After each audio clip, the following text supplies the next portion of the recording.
नमो तस्सा भगवतो अरहतो।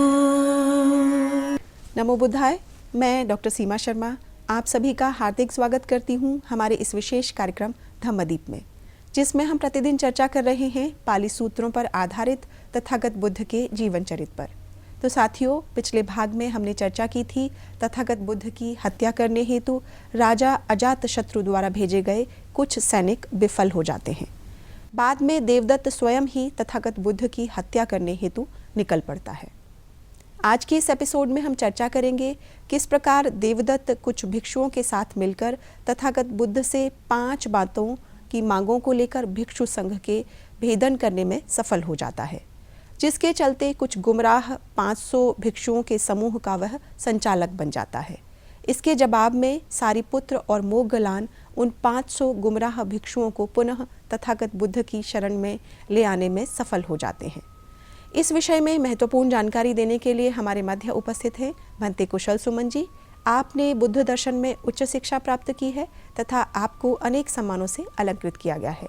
इसके साथ साथ आपने विभिन्न मंचों पर बुद्धिज्म से संबंधित अपने विचार भी प्रस्तुत किए हैं। तो हम स्वागत करते हैं भंते कुशल सुमन जी का। भंते जी, आपका बहुत बहुत स्वागत है। नमो तस्सा भगवतो अरहतो सम्मा सम्बुद्धस्स। नमो तस्सा भगवतो अरहतो सम्मा सम्बुद्धस्स। नमो तस्सा भगवतो अरहतो सम्मा सम्बुद्धस्स। सर्वप्रथम मेरे आचार्य श्री के पुण्य चरणों में कोटि कोटि नमन, फिर मेरे उपाध्याय भंते के पुण्य चरणों में कोटि कोटि नमन। भंते जी, जैसा आपको विदित है, हमें टेलीफोन पर, व्हाट्सएप पर और ईमेल पर बहुत तरह के प्रश्न, सुझाव और संदेश प्राप्त हो रहे हैं, किंतु हम सभी को यहाँ पर समाहित नहीं कर पाते हैं क्योंकि हमारी समय की एक सीमा है। आज भी हमारे साथ कुछ टेलीफोन लाइन पर हमारे दर्शक जुड़े हुए हैं। यदि आपकी अनुमति हो तो हम उनके प्रश्नों को यहाँ पर समाहित करना चाहते हैं। जरूर सीमा जी। हेलो जी, नमो बुद्धाय। नमो बुद्धाय। आपका बहुत बहुत स्वागत है हमारे इस विशेष कार्यक्रम धम्मदीप में। कृपया अपना नाम बताइए एवं अपना प्रश्न पूछिए। जी, मेरा नाम संदीप है। मैं गांव दिनकरपुर, डिस्ट्रिक्ट मुजफ्फरनगर, यूपी से बात कर रहा हूँ। अपना प्रश्न पूछिए। जी, मेरा प्रश्न ये है जी, विश्व में कौन कौन से देश बौद्ध धर्म के मुख्यतः अनुयायी हैं? जी, भंते जी कृपया उत्तर दीजिए। बहुत बहुत धन्यवाद संदीप जी आपका। सबसे पहले मैं आपको बताना चाहूँगा, बौद्ध परंपरा में 3 मुख्य परंपराएं आज के समय में जीवित हैं। एक जो सबसे प्राचीन है उसे थेरवाद कहा जाता है, और फिर उसके बाद कुछ आगे चल के महायान नाम से एक परंपरा शुरू हुई, और सबसे फिर आधुनिक समय में जो चलती है उसे वज्रयान के नाम से संबोधित किया जाता है।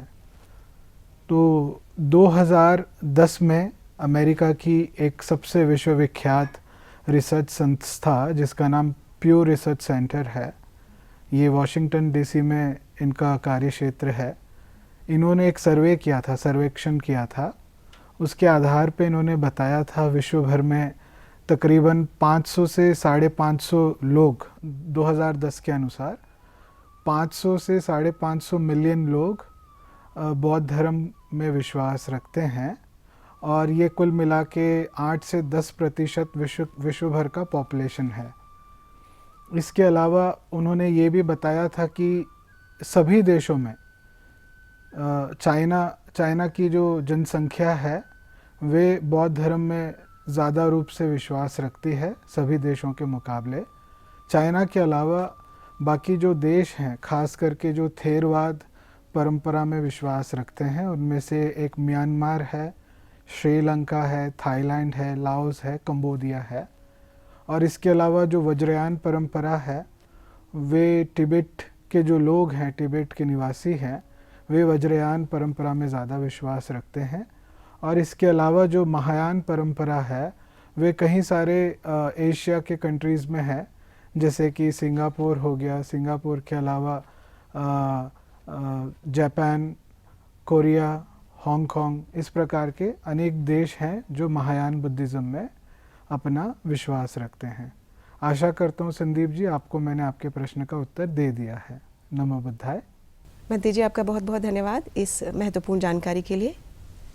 संदीप जी, आपका भी बहुत बहुत धन्यवाद। आपने एक महत्वपूर्ण प्रश्न इस कार्यक्रम के माध्यम से पूछा। हम आशा करते हैं और भी दर्शक इसी तरह से हमसे प्रश्न पूछते रहेंगे और इस कार्यक्रम से जुड़े रहेंगे। बंटी जी, आपने टेलीफोन के माध्यम से पूछे गए प्रश्न का बहुत सरलता से उत्तर दिया। एक प्रश्न मैं यहाँ पर व्हाट्सएप से आया हुआ ले रही हूँ, जिसे विभिन्न दर्शकों ने कई तरह से हमसे पूछा है। वे जानना चाहते हैं तथागत बुद्ध की हत्या के लिए देवदत्त द्वारा जो नालागिरी नामक हाथी, जंगली हाथी उन पर छोड़ा गया था, यह क्या प्रकरण था? कृपया हमारे दर्शकों को इसकी संबंध में जानकारी प्रदान करें। बहुत बहुत धन्यवाद आपका सीमा जी। हमारे एक दर्शक हैं जो नालागिरी हाथी से जुड़ी घटना है उसके विषय में जानना चाहते हैं। जैसे कि कल के एपिसोड में हमने चर्चा की थी, देवदत्त ने जब राजा अजातशत्रु ने कुछ सैनिक भेजे थे तथागत बुद्ध की हत्या करने हेतु, वे विफल हुए तो देवदत्त ने क्रोधित होकर स्वयं निश्चय किया, निर्णय लिया कि वे स्वयं तथागत की हत्या करेगा। इसके चलते देवदत्त ने तथागत के ऊपर पत्थर से फेंककर उनकी हत्या करने की भी कोशिश की थी, जिसमें वे विफल रहा। फिर बाद में देवदत्त ने राजगृह के एक जंगली हाथी जिसका नाम नालागीर था, नालागीर को तथागत बुद्ध के ऊपर छोड़कर उनकी हत्या करने का प्रयास किया।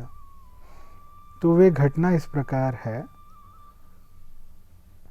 देवदत्त राजगृह के एक महावत के पास जाता है, क्योंकि उस समय तथागत बुद्ध राजगृह में उपस्थित थे, विराजमान थे।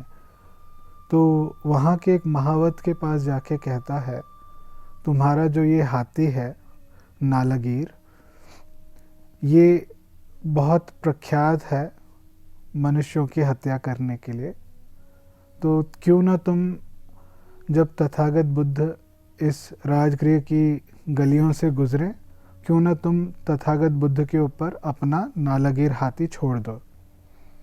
इसके बदले में जो तुम चाहोगे मैं तुम्हें वो दूंगा, क्योंकि मैं राजा का मित्र हूँ और बहुत प्रभावशाली हूँ। मैं चाहूँ तो तुम्हारा औहदा भी बढ़वा सकता हूँ। तो वे महावत लालच में आ जाता है और लालच में आके स्वीकार कर लेता है, मान लेता है कि वे तथागत बुद्ध की हत्या करने में देवदत्त का मदद करेगा, सहायता करेगा।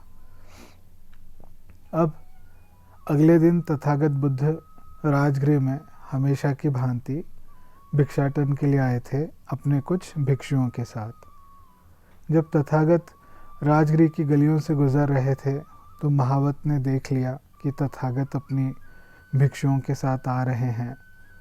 तो वे महावत ने अपने हाथी नालागीर को तथागत की ओर इशारा करते हुए खोल दिया, छोड़ दिया। दूर से ही ये जो हाथी था, इसने तथागत को देखते ही अपनी सूंड खड़ी कर ली, पूंछ और कान भी खड़े कर लिए और तेज़ी से भागने लगा तथागत की ओर। जैसे जैसे ये तथागत की करीब पहुंच रहा था हाथी, भिक्षुओं ने तथागत से अनुरोध किया, निवेदन किया, तथागत ये जो जंगली हाथी है ये काफ़ी प्रख्यात है मनुष्यों की हत्या करने के लिए और ये आप ही की ओर तेज़ी से बढ़ता आ रहा है, तो क्यों ना आप कुछ समय के लिए थोड़ा साइड हट जाए। तथागत उन भिक्षुओं को जवाब देते हुए कहते हैं, ये संभव नहीं कि कोई व्यक्ति या कोई जीव तथागत की हिंसा के माध्यम से प्राण ले ले। तुम लोग मत डरो। और दोबारा तीसरी बार भी वे भिक्षु तथागत से निवेदन करते हैं और तथागत वही उत्तर देते हैं। अब ये हाथी तथागत के करीब पहुंच रहा था तेज़ी से और तथागत ने अपनी मैत्री की तरंगों से उस हाथी को प्रकंपन किया, उसको शांत किया। और जैसे जैसे वे हाथी तथागत के करीब पहुंच गया, तथागत ने जैसे ही वे तथागत के करीब पहुंच गया, पहुंच के वहाँ पे आके रुक जाता है। तो तथागत ने उस हाथी के मस्तक पे अपना सीधा हाथ रखा और रख के कहते हैं कि हे हाथी, ये शोभा नहीं देता कि तुम एक तथागत की क्रोध के कारण हत्या करो। ऐसे करने से तुम्हें दुर्गति प्राप्त होगी, तो क्यों न तुम ऐसा करो कि जिससे तुम्हें सद्गति प्राप्त हो। और तथागत की ये वाणी सुन के वे हाथी तथागत के चरणों से जो मिट्टी थी वो उठा के अपने मस्तक पे डालता है, तथागत को नमन करता है। नमन करके जहाँ से आया था वहाँ पे लौट जाता है। ये जो वारदात होती है, राजगृह के जो उपासक होते हैं जिनको तथागत के प्रति अपार श्रद्धा थी, इस घटना के बाद उनके हृदय में और श्रद्धा बढ़ गई। तो ये थी घटना इस नालागिरी हाथी से संबंध के विषय में। मैं आशा करता हूँ हमारे दर्शक को उनके मैंने प्रश्न का उत्तर दे दिया है। नमो बुद्धाय। अब समय हो चला है अपने आज के मुख्य विषय की ओर बढ़ने का। हम अपने मुख्य विषय पर आ रहे हैं। आज का विषय है किस प्रकार देवदत्त कुछ भिक्षुओं के साथ मिलकर तथागत बुद्ध से 5 बातों की मांगों को लेकर भिक्षु संघ का भेदन करने में सफल हो जाता है, जिसके चलते कुछ 500 गुमराह भिक्षुओं के समूह का वह संचालक बन जाता है।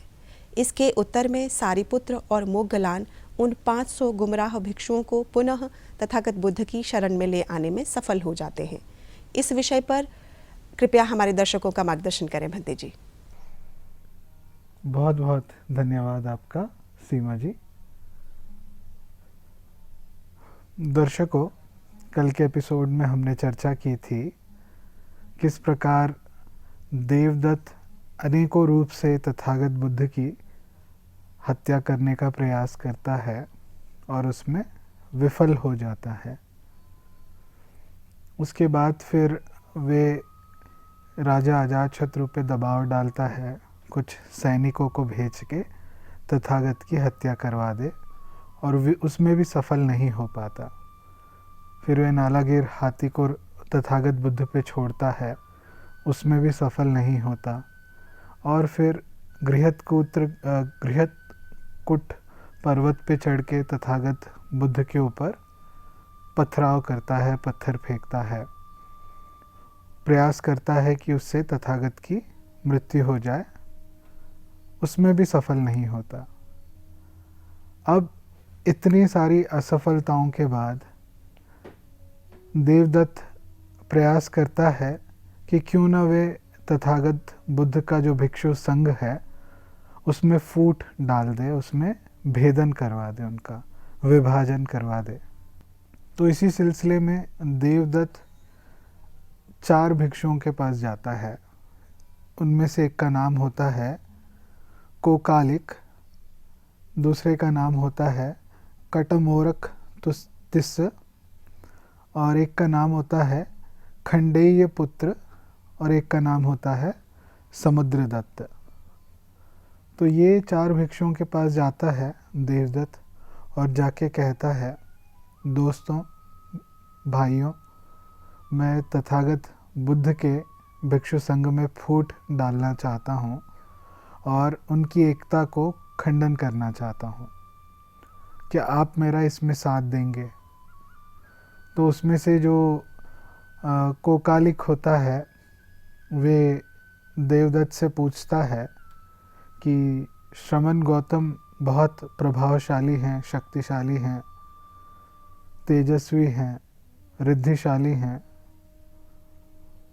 तो उनके भिक्षु संघ का हम खंडन किस रूप में कर पाएंगे?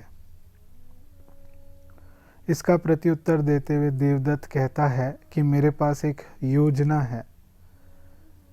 वो योजना इस प्रकार है, हम तथागत बुद्ध के पास 5 मांगों को लेके जाएंगे और मुझे पता है वे 5 मांगे तथागत बुद्ध उसकी स्वीकृति नहीं देंगे, और उसकी अगर स्वीकृति नहीं देते हैं तो हम तथागत की अपयश लोगों के बीच में फैलाएंगे। तो वे 5 मांगे किस प्रकार है? उनमें से एक मांग देवदत्त ने कोकालिक को समझाते हुए कहा कि हम तथागत के समक्ष कहेंगे कि सभी भिक्षुओं को आज से वनवासी अर्थात अरण्यवासी होने का आदेश दिया जाए। अगर कोई भिक्षु वन में नहीं रहता हो अर्थात गांव में रहता हो तो उसका खंडन किया जाए, उसकी निंदा की जाए। ये हमारी पहली मांग होगी। और दूसरी मांग इस प्रकार होगी, सभी भिक्षु आज से भिक्षाटन करके ही भोजन खाएंगे। अगर कोई भिक्षु आमंत्रण पर बुलाए हुए भोजन को स्वीकार करे तो उसकी भी निंदा की जाए। ये हमारी दूसरी मांग होगी। और तीसरी मांग हमारी इस प्रकार होगी कि जो चिंदियाँ होती हैं, चिंदियों को जमा करके हम अपने वस्त्र को सिएंगे, उसका चीवर बना के पहनेंगे। सभी भिक्षुओं के लिए ये आदेश जारी किया जाए। अगर कोई भिक्षु गृहस्थ द्वारा दिए गए चीवर को पहनता है तो उसका खंडन हो, उसकी निंदा हो। ये हमारी तीसरी मांग होगी। चौथी मांग हमारी इस प्रकार होगी कि सभी भिक्षुओं को आदेश दिया जाए कि वे पेड़ के नीचे ही रहा करें, वे विहारों में ना रहें। अगर कोई भिक्षु विहार में रहता है तो उसका खंडन किया जाए, उसकी निंदा की जाए। ये हमारी चौथी मांग होगी। और पांचवी मांग, सभी भिक्षुओं को मांस का सेवन करने से रोक दिया जाए। अगर कोई भिक्षु ऐसा करे तो उसकी निंदा की जाए। ये हमारी पांचवी मांग होगी।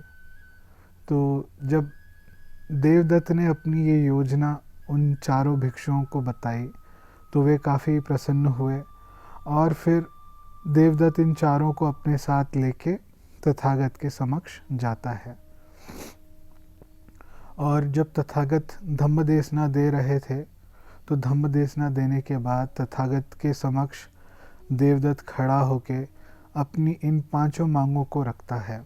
कहता है, तथागत आपने अनेक रूपों से समझाया है हमें एक भिक्षु को किस प्रकार रहना चाहिए, एक अध्यात्म जीवन कैसे जीना चाहिए। तो हमारी ये 5 मांगे हैं। और तथागत ने एक एक करके पांचों मांगों का खंडन कर दिया, कह दिया कि संभव नहीं। तथागत ने कहा कि कोई भिक्षु चाहे तो वन में रह सकता है, अरण्य में रह सकता है, अथवा नहीं तो वे गांव में भी रह सकता है। फिर तथागत ने कहा कि कोई भिक्षु चाहे तो भिक्षाटन करके भी अपना भोजन का बंदोबस्त कर सकता है, या नहीं तो अगर उससे कोई गृहस्थ अपने घर पर भोजन के लिए आमंत्रित करे तो वे वहाँ भी जा सकता है। फिर तथागत ने कहा कोई भिक्षु चाहे तो चिंदियों द्वारा अपना वस्त्र बना के, चीवर बना के पहन सकता है, अर्थात या नहीं तो अगर उसे कोई गृहस्थ उसे चीवर का दान दे तो उसे भी स्वीकार कर सकता है। तो इस तीसरी बात का भी खंडन करते हुए तथागत ने चौथी बात पे जब आए, जो थी पेड़ के नीचे रहने की बात, तो तथागत ने कहा मैंने नियम बनाया है, कोई भिक्षु कोई भी हो जो पेड़ के नीचे रहता हो वे चाहे रह सकता है, मगर ज़्यादा से ज़्यादा वे सिर्फ 8 महीने साल के पेड़ के नीचे रह सकता है। बाकी के बचे कुचे जो 4 महीने हैं जिसे हम वर्षा ऋतु कहते हैं, उन 4 महीने वे पेड़ के नीचे नहीं रह सकता, उसे कहीं ना कहीं विहार में रहना होगा।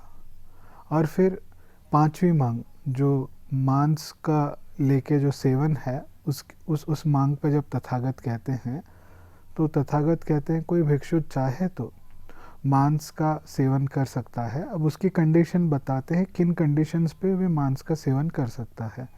तो कहते हैं कि मैंने अनुमति दी है भिक्षु को मांस के सेवन की, अगर वे जो मांस उसको परोसा जा रहा है तो वे खास उसके लिए नहीं बनाया गया हो और उसने ना इस बात को किसी के द्वारा सुना है कि वे उसके लिए बनाया गया है, ना स्वयं देखा है कि उसकी आंखों के सामने उस जानवर को लेके जा रहा है मार के इस भिक्षु को परोसने के लिए, और साथ में ही वे कहीं भिक्षाटन के लिए गया है जब उसे मांस परोसा जा रहा है। अगर उसे संदेह हो कि वे उस भिक्षु के लिए खास बनाया गया है, तभी भी वे इस मांस को ठुकरा सकता है। तो तथागत ने ऐसे करके एक एक करके देवदत्त की पांचों मांगों को खंडन कर दिया। देवदत्त बहुत प्रसन्न हुआ और तथागत को नमन करके अपने उन 4 भिक्षुओं के साथ वहाँ से उठ के चला गया। अब जाने के बाद देवदत्त ने समस्त राजगृह में तथागत की अपयश फैलाई और लोगों के बीच में ढिंडोरा पीटता रहा। कहा कि मैंने इस प्रकार से तथागत के सामने 5 मांगों की विनती की थी, तथागत ने इसकी अस्वीकृति कर दी, इसको स्वीकार नहीं किया। और जो नए नए उपासक थे जो तथागत में श्रद्धा रखते थे, वे जानते थे कि ये देवदत्त जो है हमेशा तथागत को परेशान करते रहता है, तो आज वे भिक्षु संघ में फूट डालने के लिए ये कर रहा है। और इस घटना की चर्चा जब भिक्षुओं तक पहुंची और अन्य भिक्षुओं तक पहुंची, तो उन्होंने ये बात की, इस वारदात की सूचना तथागत तक पहुंचाई। जब तथागत तक ये बात की सूचना गई तो तथागत ने देवदत्त को बुलवाया और देवदत्त से पूछा कि क्या तुम इस प्रकार का ढिंडोरा पीट रहे हो सारे राजगृह में? तो वे उत्तर देता है, देवदत्त कहता है जी हाँ। तो तथागत पूछते हैं क्यों ऐसे कर रहे हो? तो वे अब खुला एकदम तथागत के सामने कहता है कि मुझे आपके भिक्षु संघ में फूट डालनी है, इसीलिए मैं ऐसा कर रहा हूँ। तो तथागत उसे समझाते हुए कहते हैं, ऐसा मत करो देवदत्त, जो कोई भी तथागत के भिक्षु संघ में फूट डालने की कोशिश करता है, उसका विभाजन करने की कोशिश करता है, वे बहुत अकुशल कर्म कमाता है। मरने के बाद उसे अविची नरक लोक में उत्पन्न होना पड़ता है।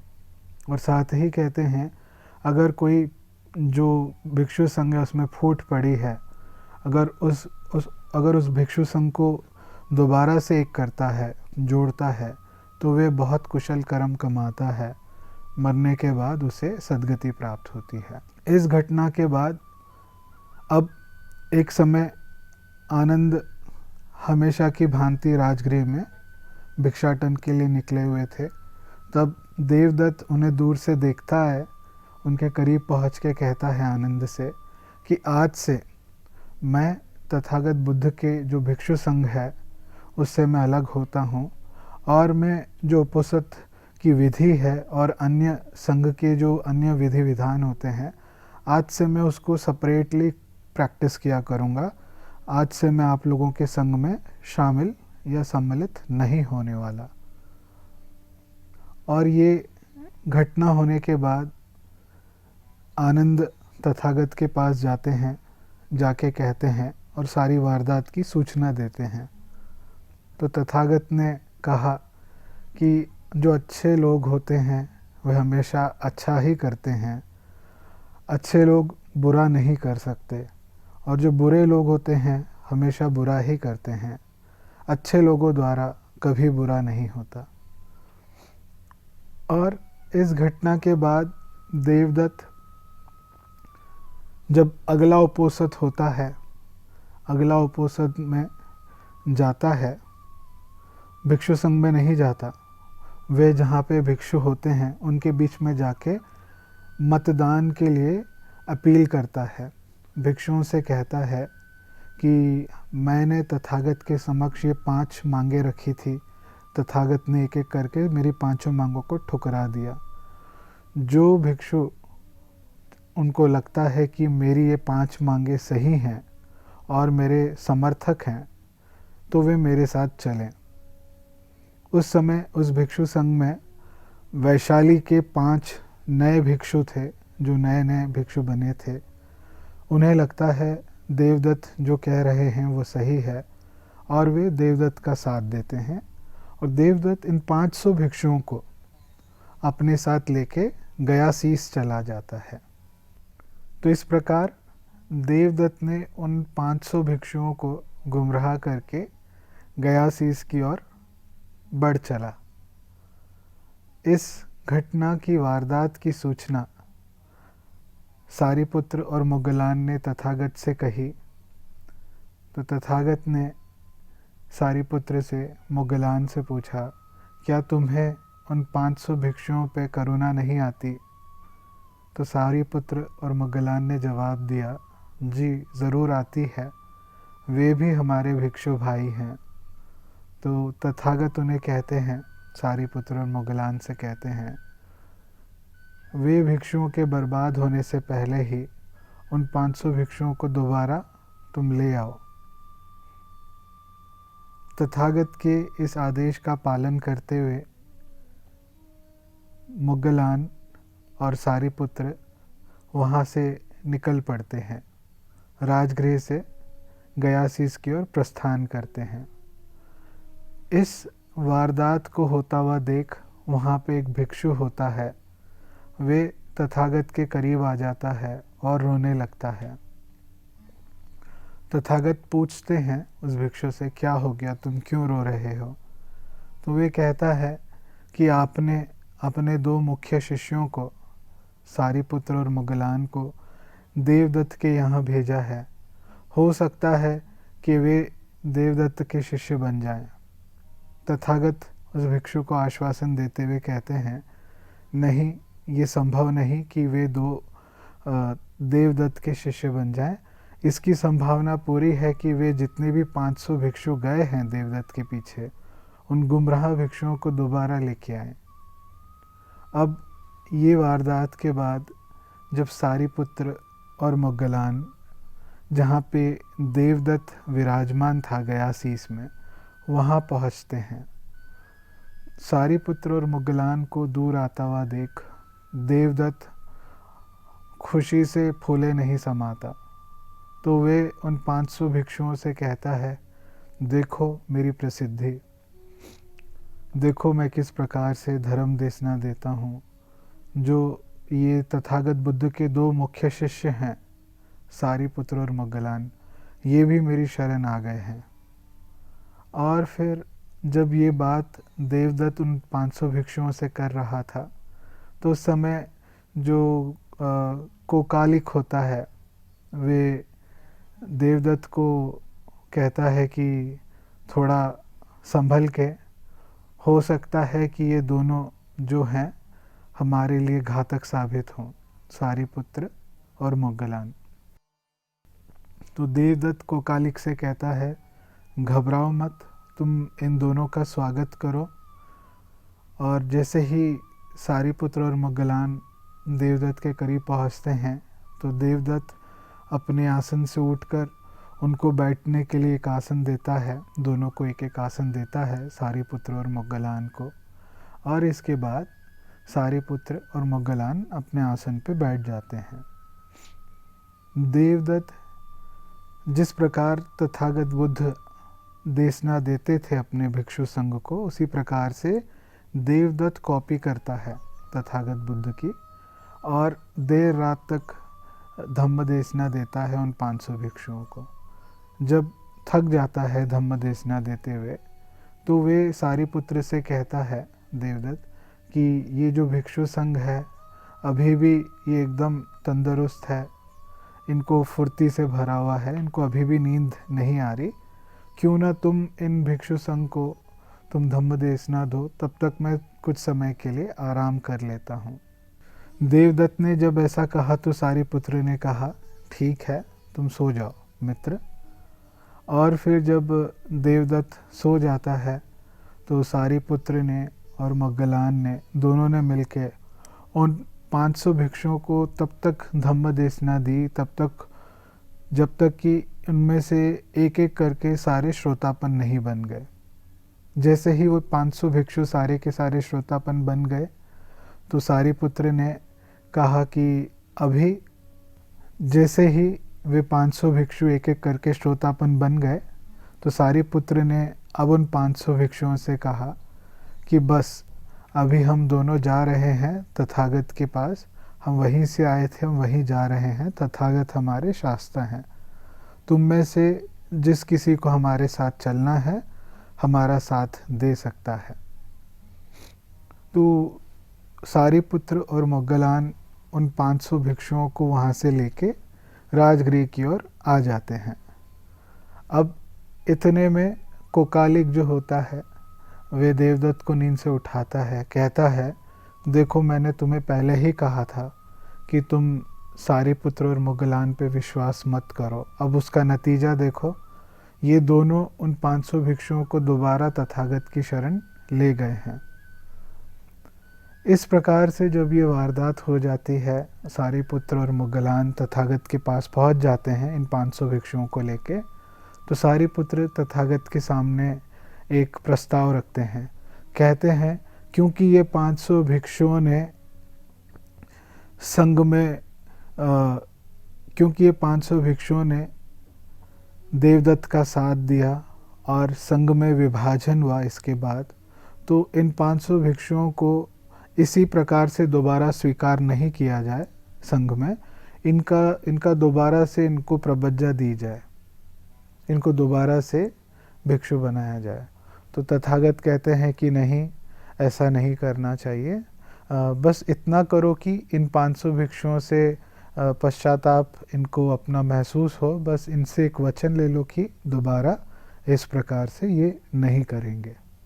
अब इस घटना के बाद तथागत पूछते हैं सारिपुत्र से और मोग्गलान से, जब तुम दोनों देवदत्त के पास थे तो वे किस प्रकार से इन 500 भिक्षुओं को धम्मदेशना देता था। तो सारिपुत्र ने, मोग्गलान ने बताया, तथागत जिस प्रकार से आप धम्मदेशना देते हैं वैसे ही देवदत्त इन 500 भिक्षुओं को धम्मदेशना दिया करता था।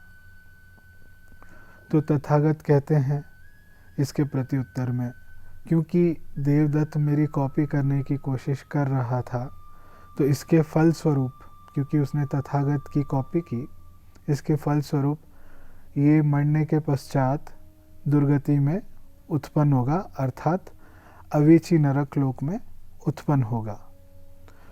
यहाँ तक जितनी मैंने आपको कहानी बताई पिछले 3 एपिसोड से देवदत्त के संबंध में, ये सारी कहानी हमको मूल सूत्र पिटक में मिलती है।